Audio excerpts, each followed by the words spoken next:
नै लोगोफोर जायगाखौ नाय भिउखौ ओरैबायदि बरिया आरोना नै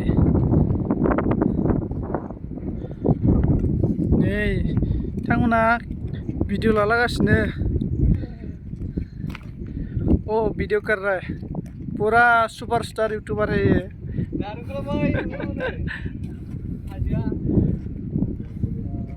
हाजोआ माने ओरैबायदि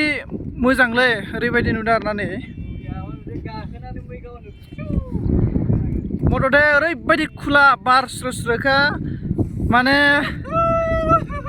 लामायाव सासेबो मानसि होंगो दोंगोनि प्रब्लेम गैया आरोना नै गारि होंगो दोंगो डिस्टार्ब गैया आरोना नै खिथुमखै खोन्थाफिना नै खिथुमखै नै फेक्टरि जागोनदां आरोना नै बरिया माबोरै नुदों कमेन्टआव खोन्थाहरदे लोगोफोर